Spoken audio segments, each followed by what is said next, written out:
മഴ പെയ്യുന്നതോടെ അടിമാലി ടൗണിൽ ദേശീയപാതയിൽ ബസ് സ്റ്റാൻഡ് ജംഗ്ഷൻ ഭാഗത്തുണ്ടാകുന്ന വെള്ളക്കെട്ട് പ്രതിസന്ധിയാകുന്നു. കണ്ടറയാത്രയും വാഹനയാത്രയും വെള്ളക്കെട്ടുമുണ്ടാകുന്നതോടെ ദുഷ്കരമാകുന്നതിനൊപ്പം വ്യാപാരികൾക്കും വെല്ലുവിളിയാവുകയാണ്. വെള്ളക്കെട്ട് ഒഴിവാക്കാൻ നടപടി വേണമെന്നാണ് ആവശ്യം.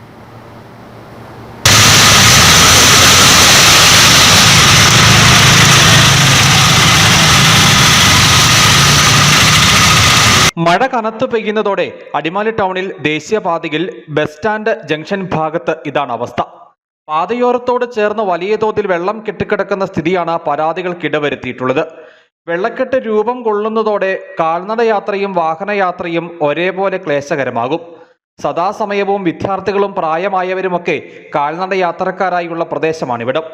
നൂറുകണക്കിന് വാഹനങ്ങളും കടന്നുപോകുന്നു. ഇവർക്ക് മാത്രമല്ല, വ്യാപാരികൾക്കും വെള്ളക്കെട്ട് വെല്ലുവിളിയാവുകയാണ്. വാഹനങ്ങൾ കടന്നു പോകുമ്പോൾ വെള്ളം തെറിക്കുന്നത് പരസ്പരം വാക്ക് തർക്കങ്ങൾക്ക് വരെ ഇടവരുത്താറുണ്ട്. അധികമായി വെള്ളം ഉയർന്നാൽ റോഡിനോട് ചേർന്ന് താഴ്ഭാഗത്ത് പ്രവർത്തിക്കുന്ന കടകളിലേക്കും വെള്ളം ഒഴുകിയെത്തും. ദേശീയപാത നവീകരണത്തിന്റെ ഭാഗമായി നടത്തിയ ചില ജോലികൾ വെള്ളക്കെട്ടിനാക്കം കൂട്ടി. വെള്ളം കൃത്യമായി ഒഴുകിപ്പോകുവാനുള്ള വഴിയൊരുക്കി ബന്ധപ്പെട്ടവർ വെള്ളക്കെട്ട് ഒഴിവാക്കാൻ ഇടപെടൽ നടത്തണമെന്നാണ് ആവശ്യം. News bureau, Adimali.